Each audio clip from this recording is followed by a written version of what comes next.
지난주부터 이제 시편 드디어 이제 5권 들어갔죠. 107편까지 했죠.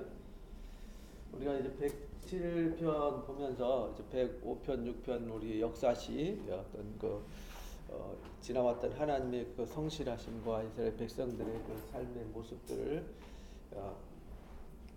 봤다면 이 7권부터는 5권 마지막이죠.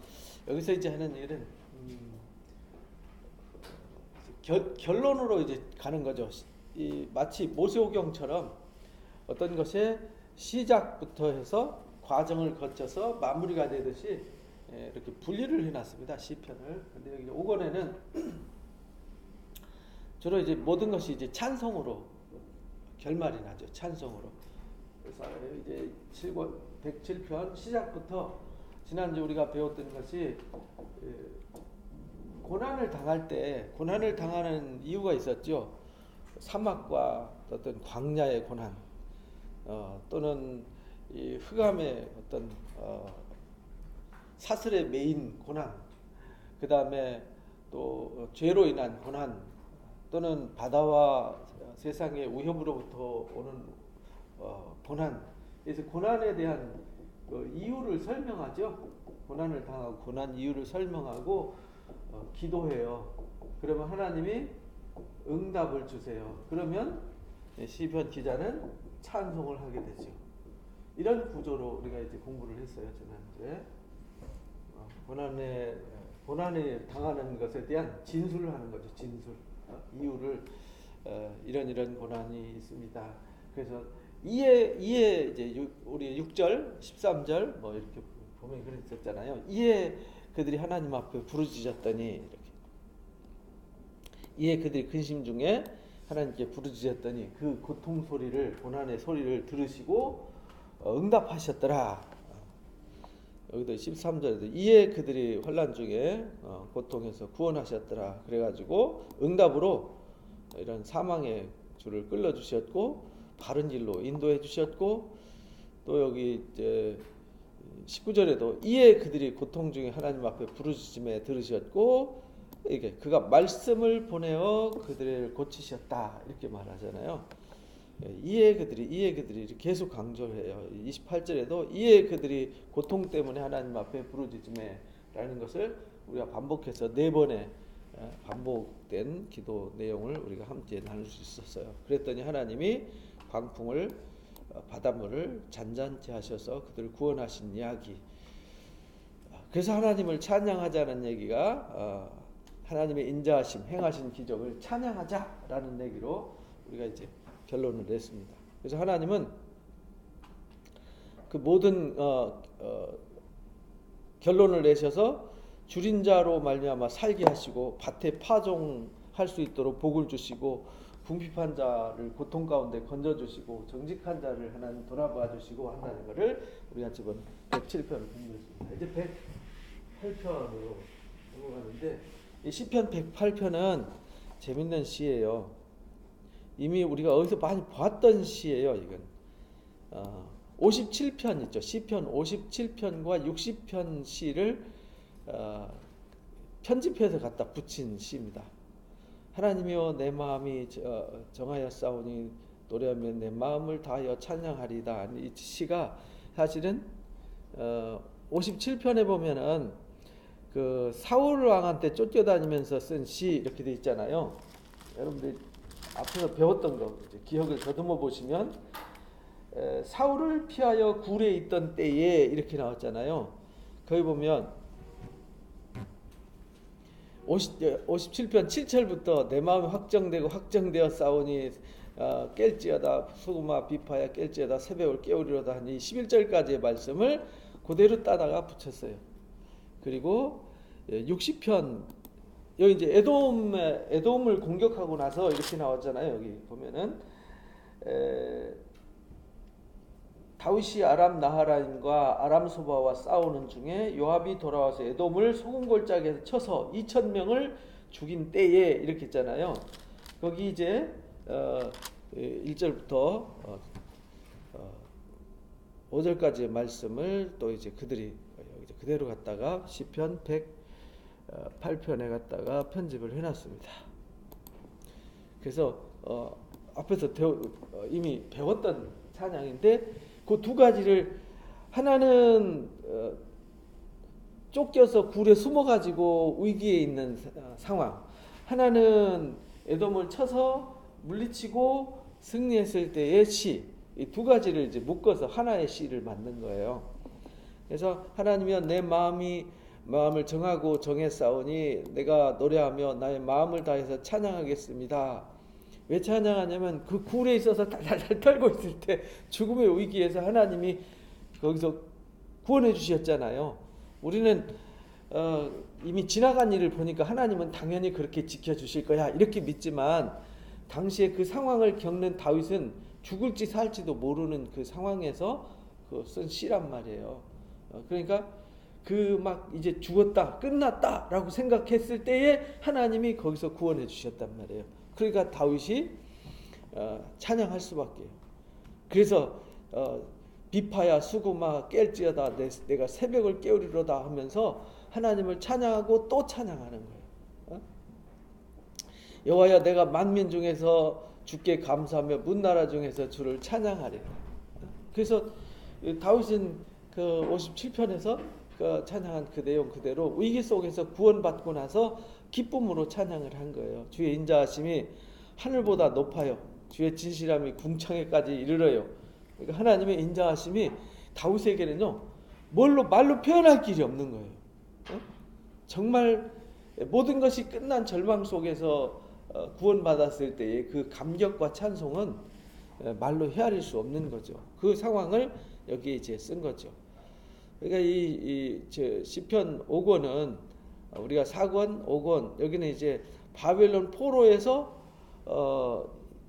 우리가 4권에서 보니까 막 바벨론 포로로 잡혀갈 때 또는 성전 를 바라보면서 가는 어떤 찬송시들이 많았잖아요. 주의 장막에 대한 그리움을 부르는 시. 근데 이건 이제 갔다 와서 이제 부르는 시들을 주로 모아놨단 말이에요.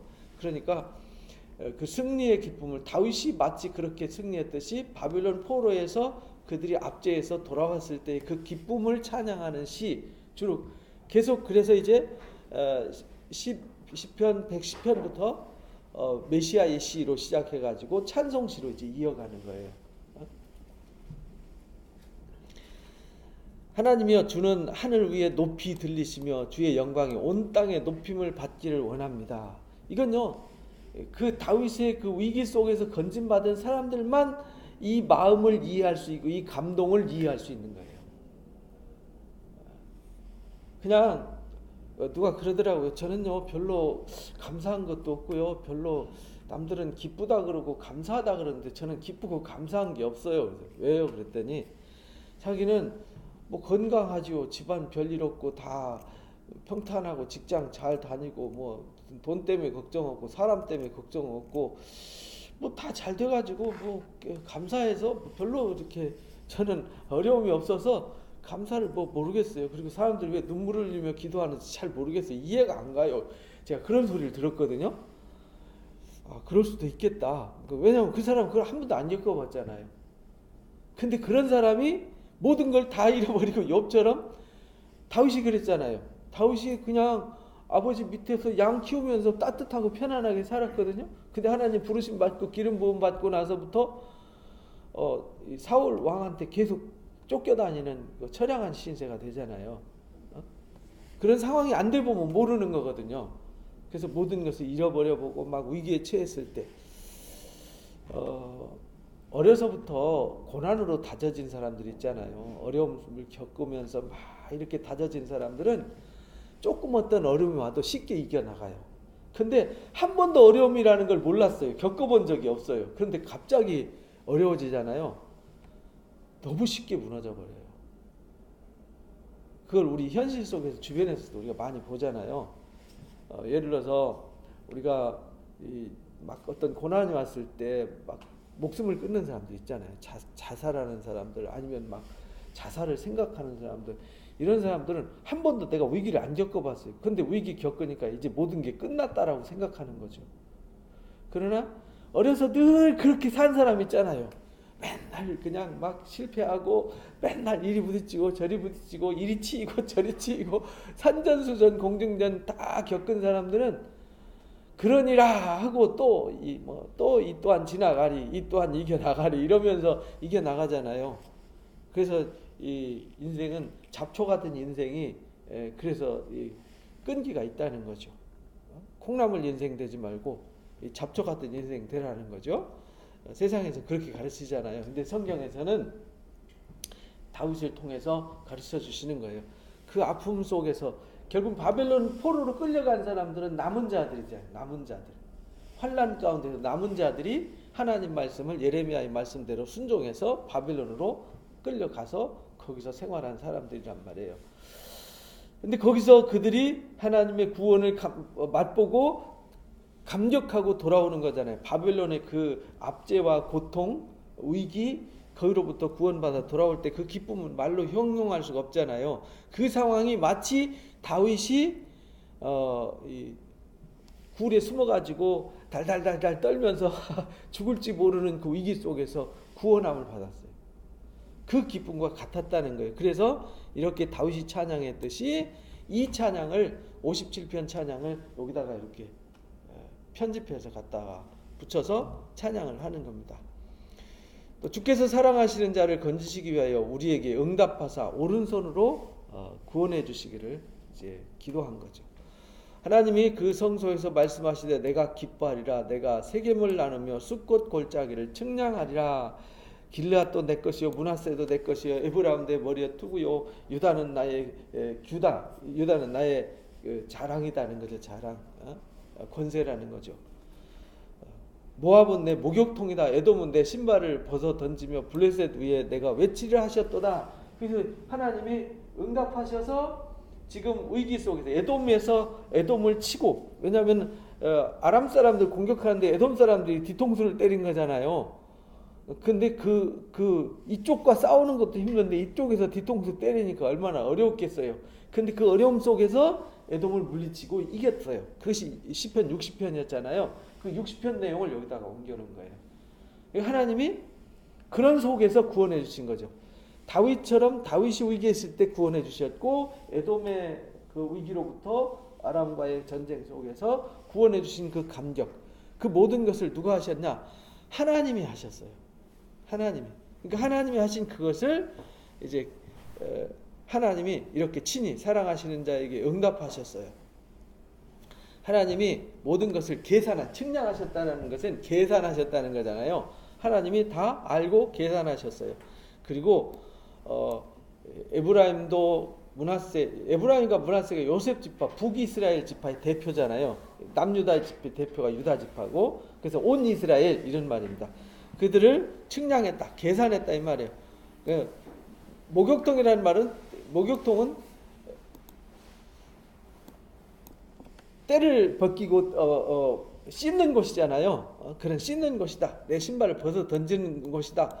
그래서 모압, 에돔, 블레셋 이 셋이 옆에서 옆구리잖아요. 블레셋은 서쪽에 지중해변에 있는 옆구리. 또 이제 모압과 암몬은, 에돔은 동쪽 요단 쪽이죠. 요단들 쪽에 있는 그들이 이제 양쪽에서 공격해오고 우위 쪽에서 지금 아람과 이 암몬 사람들과의 전쟁이잖아요.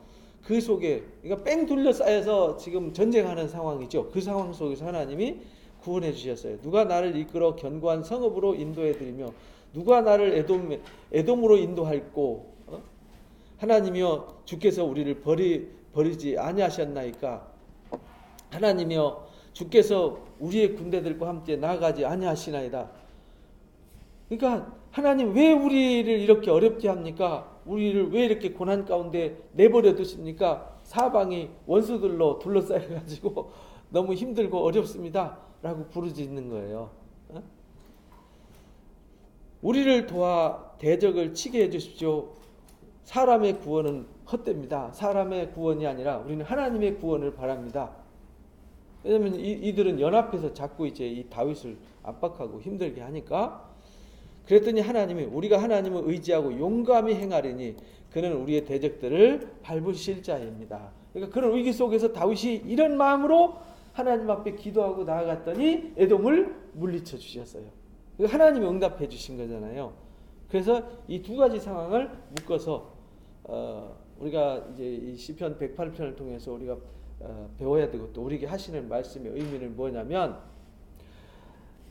지금 다윗이 굴 속에 있는 것도 사면초가, 지금 에돔이 뒤통수 때리고 블레셋과 이 모압 사람들과 주변 사람들이 압박해오는 상황도 앞으로 가는데 이 앞뒤에서 치고 올라오니까 지금 사면초가 상태잖아요. 이런 상황 속에서 어떤 사람에게 의지를 도움을 청하려고 하지 않고 누구를 바라보냐면 하나님의 구원을 바라는 거죠. 하나님, 우리를 어찌해서 이렇게 버려두십니까? 우리를 왜 돌아봐 주시지 않습니까? 우리는 그래도 하나님만을 의지하겠습니다. 하나님, 우리를 여기서 구원해 주십시오 했을 때 하나님이 구원해 주셨다는 거예요. 그래서 우리가 인생 살아가면서 이런 일 저런 일 많이 있어요. 있을 수밖에 없어요. 왜냐하면 이 땅이 하나님 나라가 아니니까. 그러나 하나님을 신뢰하는 자들, 하나님을 신뢰한다는 말의 의미를 우리가 잘 이해를 하셔야 돼요. 하나님을 신뢰한다는 말은 하나님이 내미는 손을 잡는다, 이런 뜻이에요. 그 말은 하나님은 항상 우리가 신뢰하기를 바래요. 그 말은 항상 하나님이 도움을 주시기를 원하세요. 우리가 원해서 하나님이 도움을 주시는 것이 아니라 하나님이 원하시는 거예요. 우리를 사랑하는 것은 하나님이 원하셔서 우리를 사랑하시는 거예요. 하나님, 우리 사랑해 주세요라고 요청해서 하나님 우리를 사랑해 주는 게 아니라는 거예요. 하나님이 원하세요.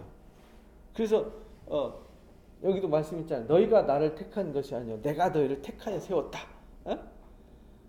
너희가 나를 사랑한 게 내가 너희를 먼저 사랑했다. 그러니까 너희가 나 사랑해야 되는 거다. 내가 너를 사랑해. 그러니까 네가 나 사랑해야 돼. 그리고 내가 너 사랑한 같이 너도 이웃과 사랑해야 돼. 이게 이제 하나님의 법칙이거든요.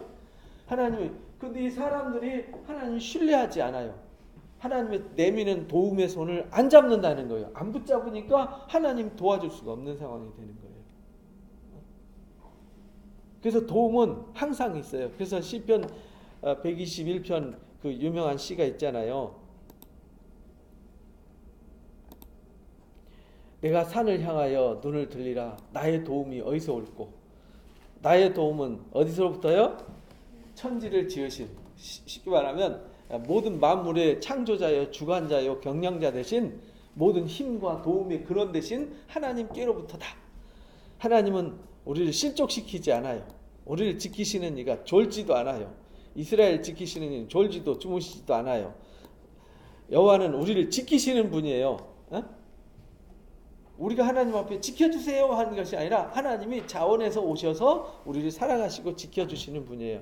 우리 오른편에서 그늘이 되어서 낮에 해도 밤에 달도 상하지 않게 해주시잖아요. 모든 환난을 면케하시고 내 영혼을 지키신다. 지키시는데 하나님의 도움의 손길을 내가 차단시켜 버리는 거죠. 하나님이 이렇게 도와주는데 안 돼요. 나 도와주면 안 돼요. 라고 내가 스스로 하나님을 불신한다는 거죠. 하나님을 신뢰하는 게 아니라 사람들은 이 땅의 어떤 도움을 의지한다는 거예요. 그래서 이 땅의 도움을 의지하는 것을 성경에는 간음한다 이렇게 표현했어요. 무슨 말이냐면 하나님이 남편인데 여기 이제 우리가 이 하나님이 남편이고 이게 이제 아내란 말이야. 아내인데 하나님을 의지하지 않고 세상을 의지한다. 이걸 이제 바람 피웠다 이렇게 말해요. 그래서 신랑 버리고 딴 남자 쫓아가니까 이게 바람 피운 거잖아요. 그래서 이제 간음했다. 그래서 요한일서 2장에도 이제 하나님을 사랑해야 된다. 하나님을 사랑하자면 하나님의 사랑이 우리 가운데 머무를 수가 없다. 이 세상에 있는 것들을 사랑하면 그런다. 그 다음에 이제 야고보서 4장에서 또 그렇게 가르치잖아요. 우리가 구하지 않는 것은 얻지 못하는 건 구하지 않기 때문이고 구해도 얻지 못하는 이유는 잘못 구하기 때문이다.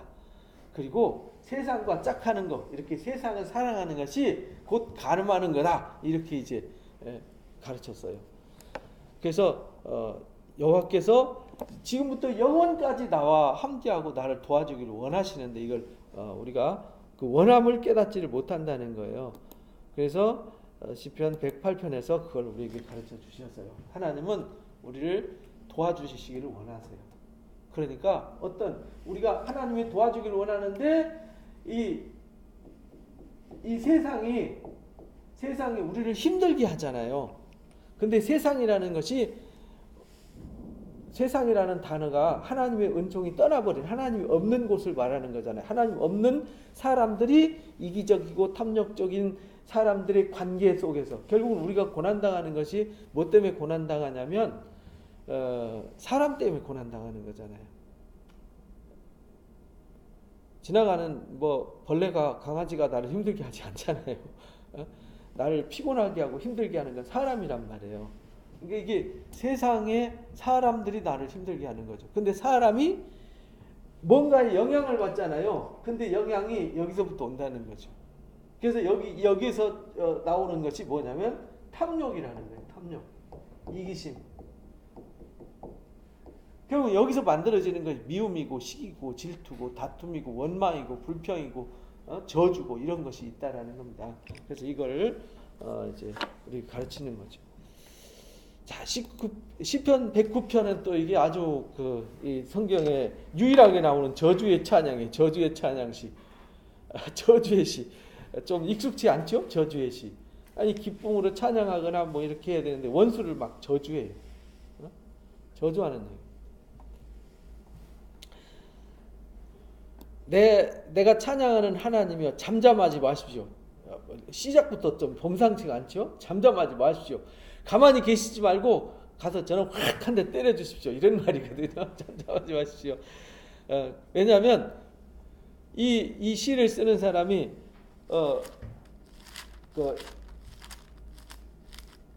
여기 이제 107편, 108편은 다윗의 시 이래 돼 있잖아요. 119편도 다윗의 시, 인도자를 따라 부르는 노래 이렇게 이제 꼬리표를 붙여놨잖아요. 거기 이제 다윗이 너무 힘들었어요. 쫓겨다니면서 압제를 당하면서 그리고 온갖 사람들이 자기를 힘들게 하고 저주를 퍼부으니까 마치 모세가 광야에서 40년 동안 정말 이스라엘 백성들이 아주 끔찍할 정도로 모세를 힘들게 했잖아요. 그러니까 나중에는 민수기 20장에 보면 그 무리바 물에서 막대기로 그들이 물이 없다고 난리치니까 우리가 너희에게 물을 주려 하면서 반석을 쳐가지고 하나님 영광 가려가지고 결국은 가나안 땅 못 들어가고 책망받았잖아요. 모세도 열받아가지고 이렇게 했는데 다윗도 지금 열이 받쳤어요. 열이 지금 우리가 막 어떤 상황이 압박이 오면요, 이 사람이 너무 힘들면 이 막 미쳐버릴 것 같은 그 마음이 있잖아요. 한 번씩 그런 것도 겪어보셨을 수도 있습니다. 저도 한번 겪어봤는데요. 정말 빚쟁이한테 시달리는 것보다 힘든 건 없더라고요. 막무가내로 와서 달라 그러는데 없는데 어떻게 줘? 막 사무실 다 때려 부시고요. 멱살 잡고 옷이 다 단추가 다 뜯어져서 와이셔츠 잡아 당겨가지고 와이셔츠 단추 다 뜯어지고 막 이놈 저놈 막 끌어 당겨가지고 런닝샷 다 찢어져가지고 너덜너덜하고요. 양복도 단추 다 떨어지고 너덜너덜하고 그 막 구두도 뺏어가가지고 맨발로요. 생각해보세요. 그래가지고 도로가에 걸어다니는 모습 상상 가세요? 그런데도 끝까지 와서 하도 징그럽게 굴어서 파출소까지 가자 해서 갔더니 파출소에서도 파출소 그 테이블 집어 던지고 막 열 몇 명이 와가지고 둘러싸가지고 하는데 미쳐버리겠더라고요. 정말 미쳐버려. 대화도 안 돼. 아니 이렇게 하자고 그래도 뭐 대화도 필요 없대. 당장 오늘 내놓으래. 오늘 안 해주면 안 된대. 오늘 기한이 오늘뿐이래. 안 그러면 갖다 생매장 시킨대. 그때 그 미쳐버림이 있잖아요. 돌파구가 없는 그 미쳐버림 막 사면 초과 상황에 그때는요 진짜 어떻게 할 방법이 없으니까 이 속에서 온갖 저주가 다 나오는 거죠. 지금 다윗이 지금 그런 상황이란 말이에요. 인간은 이게 처음엔 그래요. 왜냐하면 다윗은 악을 행한 게 아니잖아요. 그들이 악한 입과 거짓 입을 열어가지고 다윗을 치며 속여요. 혀로 말하며 미워하는 말로 나를 두르고 까닭없이 공격해요. 이것을 계속 당해보세요. 미쳐버리는 거지. 미쳐버려. 나는 근데 다윗은 그들을 사랑해요. 다윗은 나는 사랑하나 그들은 도리어 나를 대적하니 나는 기도할 뿐이다. 나는 그들을 사랑하고 그들을 용서하고 그들을 긍휼을 베풀려고 하는데 계속 그들이 대적해요. 그래서 기도할 뿐이에요. 그들이 악으로 나의 선을 갚아요. 미워함으로 사랑을 갚아요. 악인이 그를 다스리게 하며 사탄이 그의 오른편에 서게 하소서. 이렇게 했으니까 잠잠하지 마시고 악인이 그 악인을 다스리게 해주십시오. 그리고 사탄이 어디의 편에 서요? 오른편에 서서 사탄에게 징계를 당하게 해주십시오. 우리는 아까 시편 121편에 우리 우편에 누가 계시죠? 하나님이 우편에서 우리의 그늘이 되어 주시잖아요. 그러니까 오른편에 섰다는 말은 이제 고대 시대의 오른편에 섰다는 말은 항상 뭘 상징했냐면 항상 내 편이다, 의로운 편이다, 오른편, 오른쪽은 옳다, 의롭다, 영광 이런 뜻이에요. 근데 왼쪽은 저주, 버림받음, 불행 이런 뜻이에요. 악함. 그래서 이제 양과 염소의 비유를 마태복음 25장 설명할 때도 양은 오른편에 염소는 왼편에 이렇게 양과 염소를 구별하듯이 악인과 의인을 확실하게 구분해 주십시오. 양은 좋고 염소는 나쁘다 그런 뜻이 아니고요. 양과 염소는 확실히 구분이 되잖아요. 이게 양인가? DNA를 분석해야 되나? 양이야? 염소야? 이렇게 물어보면 우리가 어렵잖아요. 그런데 양과 염소는 확실하게 구분이 돼요. 그렇듯이 의인과 악인은 확실하게 구분이 된다는 거예요. 그래서 항상 오른편에 그늘 되어 주신다는 것은 항상 나의 편이 되어 주신다. 나의 오른편, 의로운 편에 나의 도움이 되신다. 이런 의미로 쓰여졌어요. 그래서 이제 중동 지역이나 이런 데 옛날 사람들은 그 왼손으로 쓰는 거를 별로 안 좋아했어요. 우리나라 사람도 글 쓸 때 왼손으로 쓰는 거 안 좋아했죠. 왜냐하면 그쪽 사람들은 화장실 갈 때 뒤를 닦는 손이 무슨 손? 왼손이에요. 우리는 오른손으로 썼나요? 그러니까 음식 먹을 때 이렇게 손으로 먹는데 왼손으로 먹으면 아유 불결하고 더러운 손이에요. 근데 오른손은 항상 건강하고 좋은 상징으로 쓰였단 말이에요. 그래서 오른쪽에 서게 해주십시오라는 말을 그래서 이렇게 쓴 거예요. 그들이 그런 용어를 썼기 때문에. 사탄이가 오른편에 서게 해달래요. 그가 심판을 받을 때에 죄인이 되어 나오게 하시고 심판받을 때 죄인으로 나오게 하시고 그의 기도가 죄로 변하게 하시고 계속 저주죠. 저주. 그 연수를 짧게 하며 그 다음에 직분을 타인이 뺏어가게 해주십시오. 요 시는 그 직분을 타인이 취하게 해주십시오. 어디서 많이 들어본 것 같죠? 사도행전 1장에 가룟 유다가 자살해서 배 터져서 죽잖아요. 그러니까 사도가 12사도인데 하나가 없어졌으니까 베드로가 일어나가지고 가룟 유다가 배 터져 죽어서 하나가 사라져 버렸으니 처음부터 주와 함께했던 자 중에 하나를 택해가지고 12를 채우게 해주십시오 해가지고 제비 뽑아서 택한 사람이 누구죠? 마띠아. 그때 이제 그 직분을 타인이 취하게 하소서. 그래서 가룟 유다가 취해야 될 사도의 직분을 마띠아가 취하게 되잖아요. 그때 요 말씀을 베드로가 설교할 때 이 말씀을 인용했어요. 사도행전 1장에. 그래서 그 직분을 타인이 취하게 하소서라는 시편 109편 말씀이 이루어지게 해주십시오. 이렇게 기도했어요. 그리고는 제비 뽑았는데 마띠아가 뽑혔죠. 그래서 내가 하나님 앞에 이 도움을 받아서 은총을 받아서요. 내가 하나님의 영광으로 하나님의 기뻐하시는 도구로 쓰임 받는데 내가 내 역할을 하지 않고 악한 자의 편에 서면 하나님이 내게 줬던 축복을 뺏어서 다른 사람한테 준다라는 뜻이에요. 그래서 예수님이 마태복음 13장에 천국 비유를 가르쳐 주시면서 그러잖아요. 씨 뿌리는 비유를 가르쳐 주시면서 있는 자는 받아서 넉넉하게 되고 없는 자는 그 있는 것조차도 빼앗길 거다. 마태복음 20장에서도 똑같이 가르쳐 주시죠. 달란트를 주셨을 때도요. 있는 자는 받아서 더 넉넉하게 돼요. 드라크마 비유에서도 그렇게 가르쳐 주셨죠. 누가복음 15장에 뺏어서 하나 있는데 게을러 갖고 주신 사명을 감당하지 않아요. 그러면은 차라리 그 있는 것을 뺏어서 많이 남긴 사람한테 주면 더 많은 이익을 얻잖아요. 쉽게 말하면 하나님이 저한테 사명을 주셨어요. 근데 제가 게을러 갖고 사명을 아무것도 감당 안 했어요. 그러면은 차라리 나한테 줬던 거를 하나님이 다른 사람한테 줬으면 그 사람이 다른 사람들한테 더 많은 일을 해가지고 더 많은 사람들이 은혜를 받고 복을 받고 하나님이 더 영광을 받고 그 사람도 더 큰 영광을 받았을 테인데 이 말 있잖아요. 그래서 여기 타인의 직분을 빼앗게 하시며 그의 자녀는 고아가 되고 그의 아내는 과부가 되며 자녀들은 유리하며 구걸하며 황폐한 집을 떠나 빌어먹게 하소서. 이게 우리 번역할 때 이제 빌어먹게라는 말이 단어가 이게 우리식 표현인데 구걸하며 살게 해주시오 이런 말인데 우리는 그 말을 이제 빌어먹게 그래서 욕할 때 빌어먹을 놈 이렇게. 근데 옛날 어르신들은 그런 말을 너무 쉽게 썼어요, 그죠? 막 열받으면 이런 빌어먹을.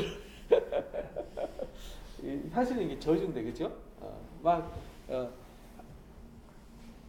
은혜를 원수로 갖고 선을 악으로 갖고 사랑을 미움과 저주로 갚는 그 사람들을 이렇게 하나님 갚아주십시오. 이 시편이 이제 우리가 사무엘하 22장에 보면 다윗의 승전시에도 나와요. 하나님이 나한테 갚아주셨어요. 다윗한테 어떻게 갚아주셨냐면 내가 의로운 대로 갚아주셨어요. 내가 깨끗한 대로 갚아주셨어요. 내가 정직한 대로 갚아주셨어요. 내가 성실한 대로 하나님이 갚아주셨어요. 하나님은 갚아주시는 하나님이라고 이렇게 구약에서는 가르쳐 주세요.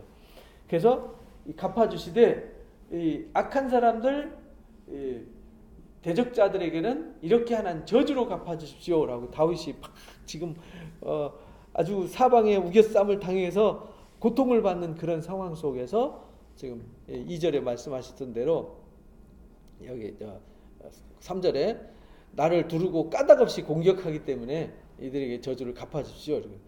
고리대금 하는 자가 그의 소유를 다 빼앗게 해주시고 그가 수고한 것을 낯선 사람이 다 탈취하게 해주십시오. 이렇게 이제 하나님 앞에 기도했어요. 그에게 인애를 베풀 자가 없게 하시고 그의 고아에게 은혜를 베풀 자도 없도록 자도 없게 하시며 그의 자손이 끊어지게 하시며 후대에 그 이름이 지워지게 해주십시오. 이게 저주의 저주. 이게 이제 사실은 이 말씀이 어디에 나오냐면 신명기 27장 28장에 나오는 얘기예요. 신명기 27장에 보면 저주문 낭독하잖아요.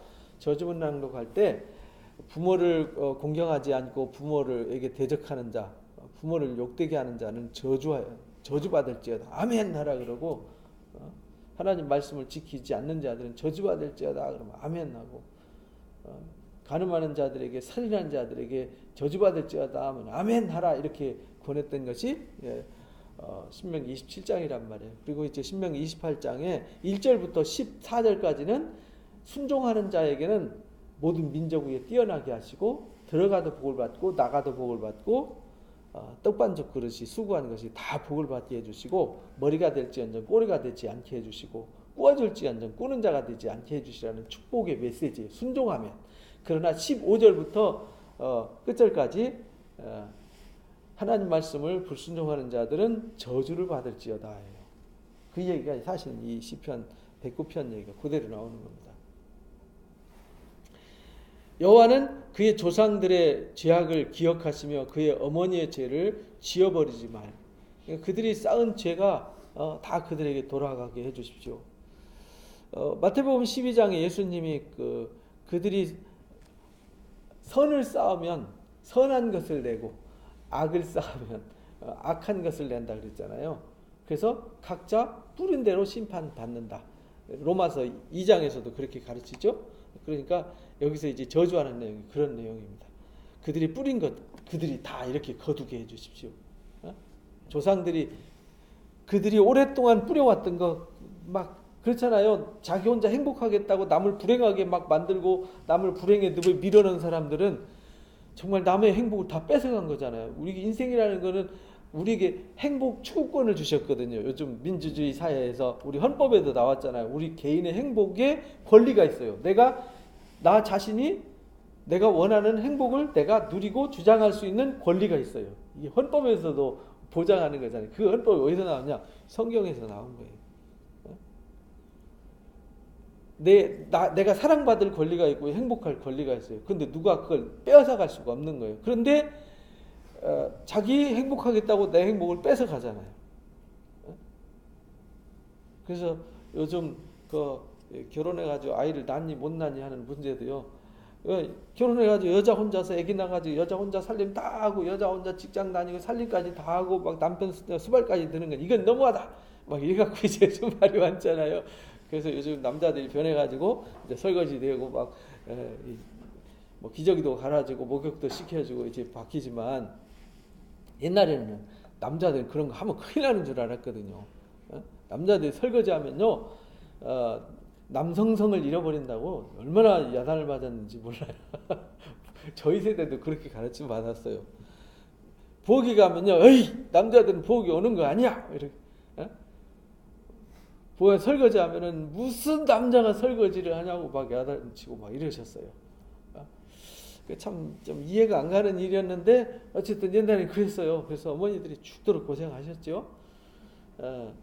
그게 이제 그 관습이잖아요, 관습.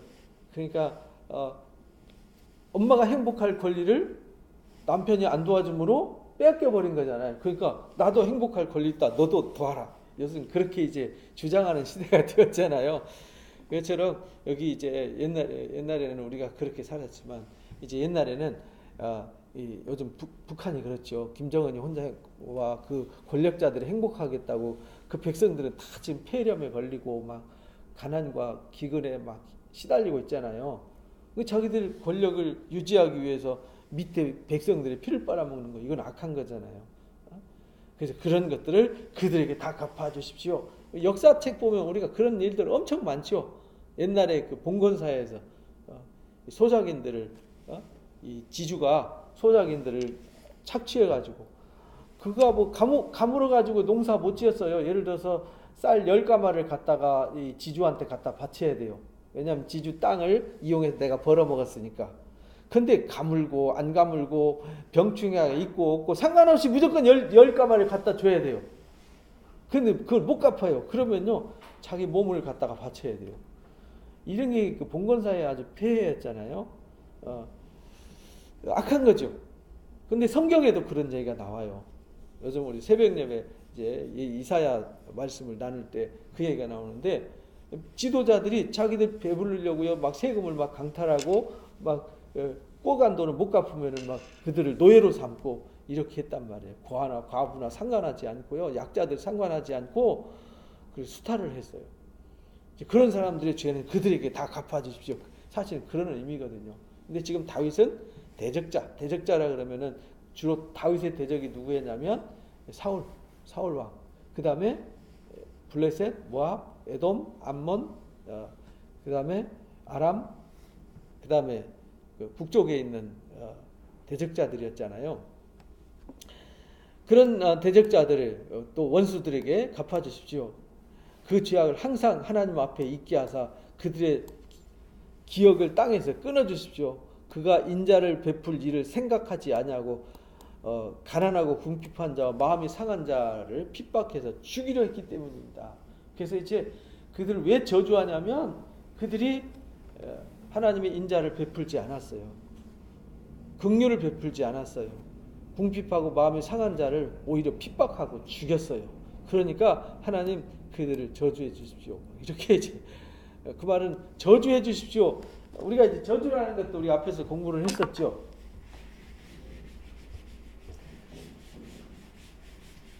저주라는 성경적 의미는 어떤 것을 의미하냐면 이 단어의 의미가 아니에요. 이 저주라는 단어의 의미가 아니라 성경에서 뉘앙스의 의미죠. 뉘앙스.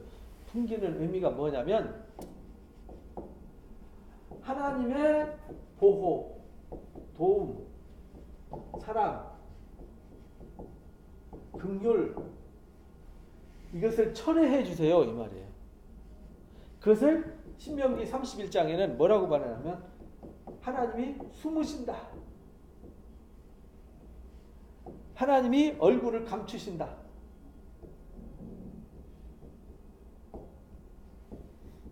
이게 저주예요.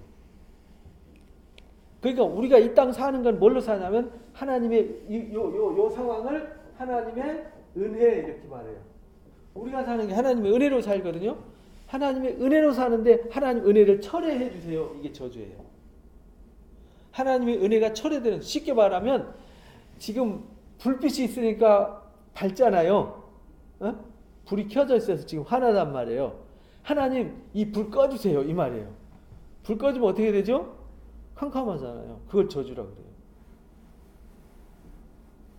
저주란 말은 가서 막 이 나쁜 놈, 저 빌어먹을 놈, 죽을 놈 해가지고 막 죽어라 이렇게 하는 이게 저주가 아니라 하나님이 불빛을 걷어버리고 하나님의 긍휼과 은혜를, 사랑을, 도움을 걷어버리면 거기에는 사탄이 오른편에, 아까 이제 사탄이 오른편에 서게 해주시고 이 악인이 그걸 갚게 해주십시오 이렇게 했잖아요. 그것처럼 자기들끼리 물고 뜯고 찢고 싸우고 해서 그냥 저주가 되는 거예요. 자동으로 저주가 되는 거예요. 자동. 그가 저주하기를 좋아하더니 결국은 저주를 밥 먹듯이 하더니 그것이 자기에게 임하고 축복하기를 기뻐하지 않더니 복이 그들을 멀리 떠나버렸어요. 또 저주하기를 옷 입듯 하더니 저주가 물같이 그들의 몸속으로 들어갔어요. 그렇게 좋아하던 것이 그들에게 다 돌아갔다는 거죠. 탐욕이 왜 저주냐면요, 탐욕이 지옥의 지름길이잖아요. 지옥에 가는 티켓이란 말이에요. 탐욕이. 여기다가 금덩어리를 하나 갖다 놨어요. 그리고 그걸 나눠 가지라 그래요. 그럼 좋은 마음으로 나눠 가질까요? 우리 흔히 하는 말로 우리 이거 해가지고 사다리 타기 해서 우리 제비 뽑아서 갖자. 그러면 누가 가져가면은 오, 잘 가져갔다 박수 쳐주나요? 가져간 놈 그 다음 날 일어나 보면 돌아가셨어요. 훔쳐가는 거죠. 뺏어가는 거죠. 그러면 또 그놈 또 뺏어가는 거죠. 하여간 나중에는 뭔만 남죠? 금덩어리만 남습니다. 다 죽고. 그게 이제 탐욕이란 말이에요. 탐욕은 모두를 다 죽게 만들고 병들게 만들고 저주하게 만드는, 그게 이제 하나님의 이 은혜가 떠난 상태가 되는 거예요. 그래서 하나님의 은혜가 있는 것은 아브라함처럼, 아브라함이 롯하고 헤어질 때 그랬잖아요. 롯하고 늘 그 종들끼리 싸워 싸니까, 땅이 좁아서 우리 같이 못 사니까 이제 우리 서로 헤어져서 살자. 네가 좋은 것 먼저 선택하라. 네가 좌하면은 내가 우할 테고, 네가 우하면 내가 좌할게. 네가 선택한 다음에 남는 건 내가 가질게. 이게 하나님의 은혜란 말이에요. 그래서 천국 갈 사람과 지옥 갈 사람의 특성 이래가지고 만화 나왔더라고요. 만화에 요즘 만화 이제 그림도 잘 그려 하여간 사람들이. 근데 지옥 갈 사람들은 깡 말라가지고 해골처럼 생겼어요. 아주 흉측하게 생겼어요. 막 인상도 막 무서워요. 근데 천국 갈 사람들은 아주 포동포동하니 복실복실하게 생겼어요. 그래서 어떻게 해서 그러냐라고 보여지는데 포크가 있어요. 포크가 길다는 거예요. 가운데 음식을 놔줬어요. 근데 지옥 갈 놈들은 그냥 그걸 콕 찍어가지고 자기가 먹으려고 그러는데 자기도 안 들어와. 그래서 서로 막 집으려고 그러면 쟤는 탁 치고, 저놈이 집으려고 하면 쟤는 탁 치고, 그러니까 아무도 못 먹어요. 근데 천국 가실 분들은 뭐 포크가 기니까 폭 찍어가지고 이렇게 먼저 잡수시죠. 폭 찍어서 아니요 먼저 잡수세요. 서로 먹는 거죠. 서로 먹어서 포동포동하니 얼굴도 서로 대접받고 서로 대접해 주니까 서로 사랑하니까 얼굴빛이 환하게 빛나는 모습. 그 만화로 나왔더라. 그건 유튜브에서 봤나 어디서 봤나요? 그래가지고 야, 그림 참 재밌게 잘 그렸다. 그러니까요, 이 하나님의 은혜가 있는 곳은 하나님은 공짜로 이 은혜 공짜 주시는 거잖아요. 이게 하나님의 속성이란 말이에요. 주라 그러면은 주실 것이다. 누가복음 6장 38절 이하에 나오는 말씀이잖아요. 주라 그럼 하나님 주실 거다. 후히 흔들어서 차고 넘치도록 안겨 주실 것이다. 이렇게 이제 가르쳐 주셨어요. 그러니까 성경의 속성은 주는 데 있어요. 그래서 사랑은 뭐 하는 거죠? 받는 게 아니라 주는 거다. 이렇게 이제 가르치는 거예요. 그래서 이게 결국은 이들이 저주하기를 좋아하다 보니까 그 저주가 자기한테 돌아가는 거예요. 그래서 다 대접하는 자는 뭘 받죠? 대접받아요. 그럼 저주하는 자는 뭘 받을까요? 저주받는 거죠. 사랑하는 사람은 뭘 받을까요? 사랑을 받는 거죠. 미움을 주는 사람은 뭘 받을까요? 미움을 받는 거죠. 이게 이제 그 얘기예요. 자기가 뿌린 것을 자기가 거둬가는 거죠. 그러니까 우리는 무엇을 뿌릴지를 내가 결정하는 거죠. 그 저주가 그에게는 옷 입고 항상 띠뛰는 것 같게 하소서. 그러니까 그들이 하나님의 은혜가 떠나서 이렇게 되는 거죠. 이는 나의 대적이 곧 내 영혼을 대적하여 악담하는 자들이 여호와께 받는 보응이니이다. 그래서 대적해서 악담하는 자들은 결국은 악담을 뿌렸으니까 악담이 그들에게 돌아가게 해주십시오. 그런 이게 저주예요. 그래서 이 110편, 119편은 저주. 하나님 이들 더 이상 악인을 도와주면 하나님이 악인의 후원자가 되시는 거잖아요. 그죠? 불의를 도와주면 하나님이 불의의 후원자가 되신. 그러면 하나님이 어떻게 심판하겠어요? 그게 이제 이 로마서 3장 얘기잖아요. 하나님이 불의하시냐? 그럼 어떻게 하나님이 불의한 사람들을 심판하겠느냐? 그렇잖아요. 하나님이 불의가 없어야 불의를 심판할 수 있지. 하나님 불의를 행하면서 불의를 조장하고 도와주면서 불의한 사람 심판하겠다 그러면은 누가 그 심판을 인정하겠냐 이 말이에요. 그렇잖아요. 우리나라 요즘 사법부가 요즘 신뢰를 많이 잃어버린 이유가 자기들은 불의를 행하면서 불의를 행한 사람 심판하겠다라니까 너나 똑바로 하세요. 이래갖고 좀 시끄러운 거잖아요. 그래서 이게 지금 그 얘기입니다. 그러나 주 여호와여 주의 이름으로 말미암아 나를 선대하소서. 그러나 나는 이 하나님을 향한 사랑, 신실함 이걸 포기하지 않습니다. 그러니까 나를 도와주십시오. 선대해 주십시오. 주의 인자하심이 선하시오니 나를 건져 주십시오. 가난하고 궁핍하여 나의 중심이 많이 상해 있습니다. 나는 이렇게 많이 힘듭니다. 왜냐하면 다 버리고 토굴 속에 숨어서 목숨 구걸하는 신세가 되고 먹을 게 없어서 노베가 가지고 그 제사장이 안식일에 물리는 떡 그걸 얻어먹었잖아요. 그리고 도망갈 데 없어가지고 블레셋 아기스왕한테 가가지고 자기 신분이 들키니까 침 제일 흘리면서 미친 척하면서 자기 목숨을 구걸하는 상황이 됐단 말이죠. 다윗이. 예? 그런 상황이 여기 그대로 이제 표출이 된 거죠. 사무엘상 21장 얘기가. 나는 석양 그림자 같이 지나가고 메뚜기 같이 불려갑니다. 나는 석양의 그림자가 금방 사라져 버리잖아요. 정말 우리가 한낮에 해는 잘 안 넘어가는 것 같아요. 그런데요, 저녁에 해 지는 거 보세요. 해 뜰 때와 해 질 때 보세요.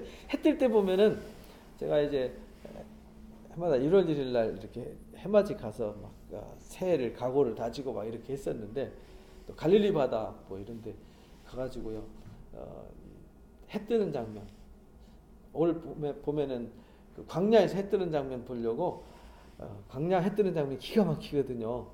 근데 그 안개가 껴가지고 구름이 껴가지고 잘 못 봤는데 정말 화려하거든요. 시내산에서는 봤어요.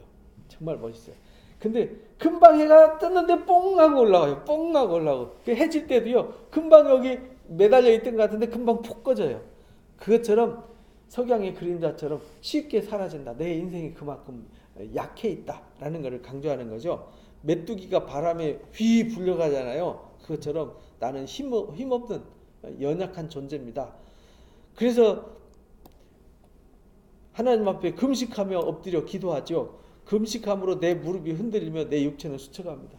그러니까 나는 궁핍하고 가난하고 마음이 상해 있고 그래서 엎드려서 금식하며 기도하니까 일어나려니까 다리가 후들거리죠. 떨려서 금식 한 일주일 하면요 다리가 후들거립니다. 육체는 수척합니다. 나는 또 그들의 비방거리가 되어 있습니다. 그들이 나를 보면 머리를 흔들고 있습니다.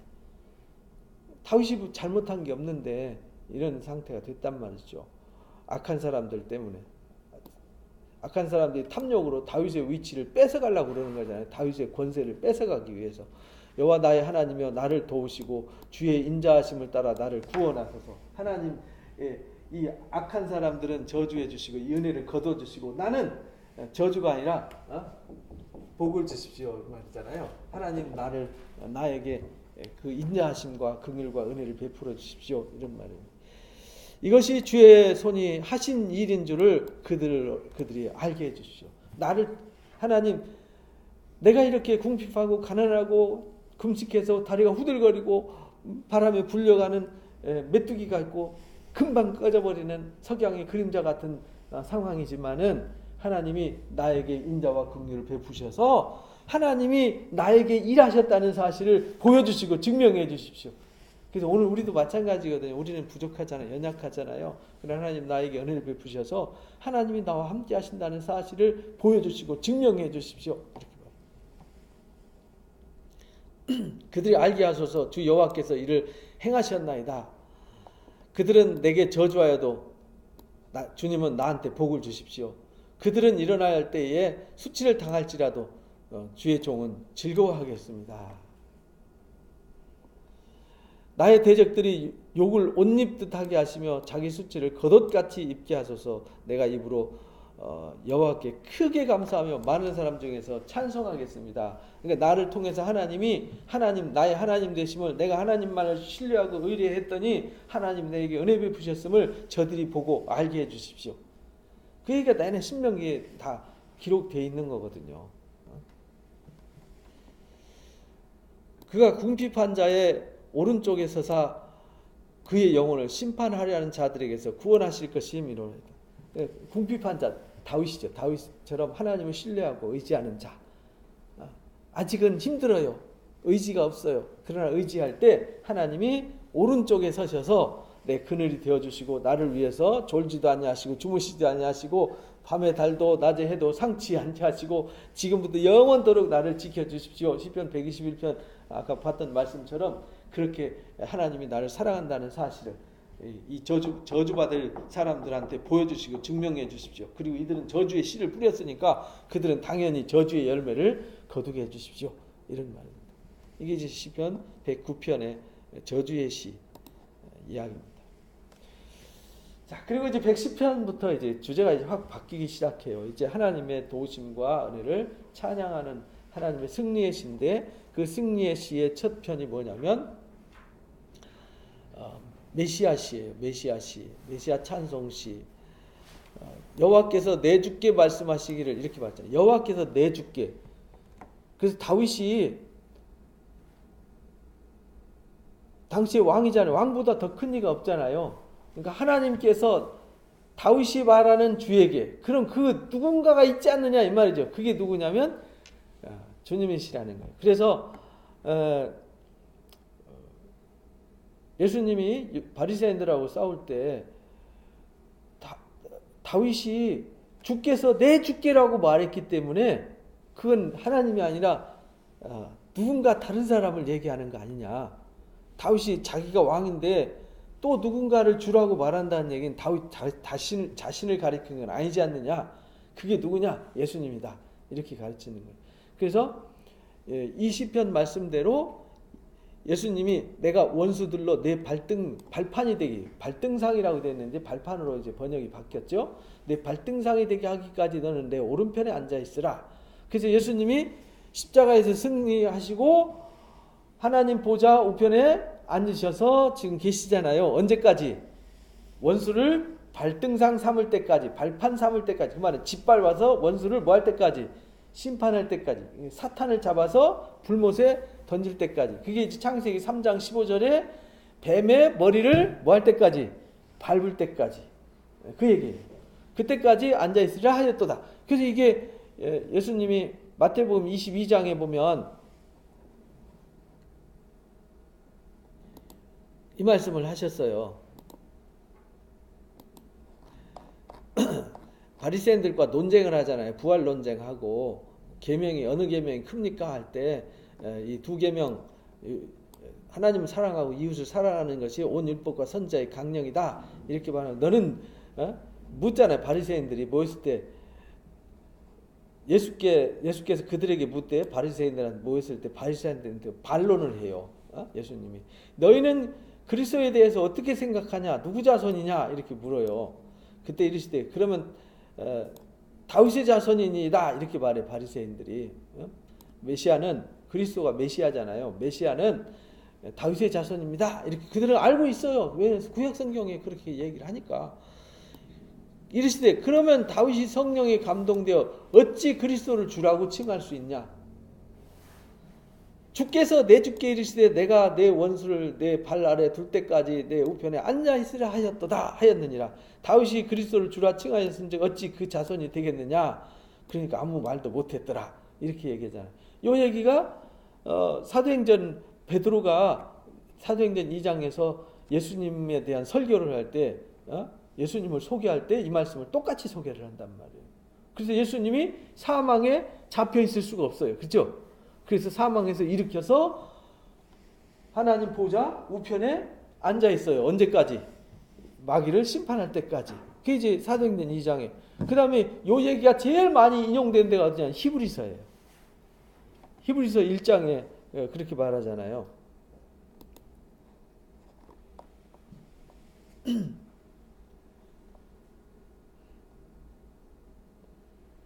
여기 그때 천사들 중에 누가 너는 내 아들이라 오늘 내가 널 낳았다 할 수 있겠느냐?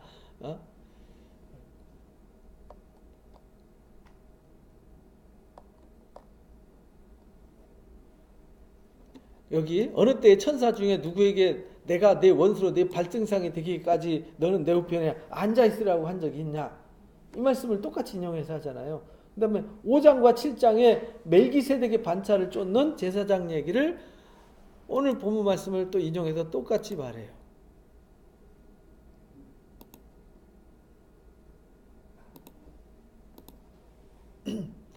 여호와께서 시온에서부터 주의 권능의 귀를 보내시니 시온에서부터 주의 권능의 귀가 뭐냐면요. 권능의 귀가 뭐냐면은 이 통치자들, 지도자들이 가지고 있는 힘을 상징하는 거예요. 힘. 그 권능의 기운을 보내리니 주는 원수들 중에서 다스리소서. 주의 권능의 날에 주의 권능의 날 주님이 능력으로 오시는 그날에 주의 백성이 거룩한 옷을 입고 즐거이 헌신하니 그러니까 주께서 권능을 입고 이 땅에 오시는 날 마지막에 심판하러 발등상이 되게 하는 그날 오는 날에 거룩한 옷을 입은 사람들은 이게 뭔지 알잖아요. 승리의 역사가 뭔지 알고 그리스도의 역사가 뭔지 아니까 즐겁게 헌신하는 거죠. 그래서 새벽 이슬 같은 청년들이 누구에게 나와요? 주께 나와요. 새벽 이슬같이 영롱한 젊은이들이 하나님을 찬양하고 나와요. 그래서 오늘 우리 젊은이들도 이 복음의 그 진수를 알고요. 예수 그리스도가 누군지를 알고 깨닫는 사람들은 이렇게 즐겁게 헌신하고 주께 나오게 되는 거죠. 여호와는 맹세하시고 변치 않으세요. 하나님은 약속하고 맹세한 건 변치 않는다고 히브리서 6장에서도 가르쳐 주셨잖아요. 이르시기를 너는 멜기세덱의 서열을 따라서 영원한 대제사장이라고 했다. 그래서 예수님이 누구로 오시냐면 만왕의 왕으로 오시고 대제사장으로 이 땅에 오시는 거예요. 그래서 히브리서 5장과 히브리서 7장에 또 히브리서 10장에 멜기세덱의 반차를 쫓는 대제사장으로 오셨다라고 거기 그걸 설명하는 내용에 이 말씀을 그대로 인용을 했어요. 그래서 시편에 말씀하시기를 멜기세덱의 반차를 쫓는 대제사장이 될 거라고 하시지 않았느냐? 그 시편의 말씀이 예수님이 십자가 지심으로 이루신 것이다. 이렇게 가르쳐 주셔요.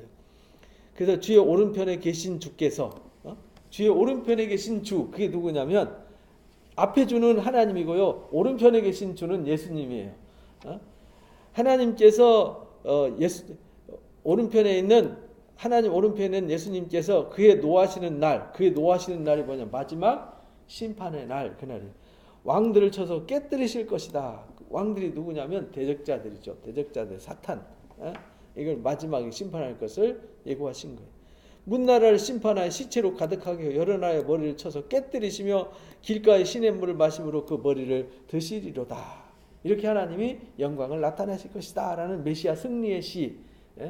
예수님이 만왕의 왕으로 만주의 주로 오시고 대제사장으로 오셔서 우리를 구속하실 것을 예언한 메시아 시가 시편 110편이에요. 근데 요게 그 당시에 마치 그 당시의 상황을 다윗이 당신의 위기 속에서 당신을 구원해 준 것처럼 쓴 시인데, 그게 이제 다윗이 성령에 감동돼서 썼는데 그게 예수님을 예언한 시였다. 메시아 예언 시 이렇게 되는 거예요. 그러면서 이게 시편 111편부터 이제 할렐루야 시가 됩니다. 118편까지. 그리고 119편에 그 유명한 말씀 찬양 시가 있죠. 그게 이제 하이라이트입니다. 그리고 120편부터 134편까지 성전으로 올라가는 시 이렇게 가로치고 써놨죠. 그렇게 되는 겁니다. 이게 그래서 제 5권은 승리의 찬송시, 하나님이 원수를 환난에서 건져주시고 107편의 말씀처럼 그가 부르짖었더니 그를 구원해 주셨더라 하는 그 말씀의 약속대로 그 말씀을 보내사 그들의 기도를 들으시고 이루어 주세요. 그리고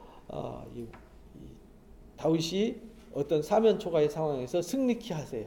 그리고 원수를 하나님이 저주하시고 하나님이 의인을 축복하세요. 이게 이제 109편이었어요. 그래서 그 축복을 위한 승리의 메시아가 올 것을 예언해요. 그리고 111편부터 할렐루야로 시작해서, 그래서 할렐루야 이렇게 시작하는 거죠. 찬양하자, 여호와를 찬양하라, 이게 이제 할렐루야잖아요. 그래서 요 시가 이제 6월절이나 장막절, 초막절이죠. 이때 하나님 앞에 부르면서 하나님께 나아가는 시들이에요. 111편부터 114편까지, 그리고 115편부터 118편까지를 또 이제 할렐루야 시로 이렇게 가르칩니다. 그래서 그 할렐루야 시, 하나님께 나아가는 기쁨의 시, 다음 주에 나누도록 하겠습니다. 기도하고 마칩니다. 귀한 시간 주신 하나님 감사합니다. 귀한 말씀의 깊은 깨달음을 통해서 하나님 우리를 얼마나 사랑하시는지, 하나님 우리를 얼마나 지켜주시고 도와주시고 사랑하시기를 원하시는지를 깊이 깨달아서 우리가 마음을 세상에 빼앗기지 아니하고 세상의 도움을 청하러 가는 어리석은 자가 되지 않게 하여 주옵소서. 세상은 절대로 우리를 도와줄 수가 없습니다. 도움을 줄 수 있는 것도 없습니다. 오직 하나님만이 우리의 도움이시오, 하나님만이 우리의 산성이요 요새이시오, 우리의 구원이요 영광이십니다.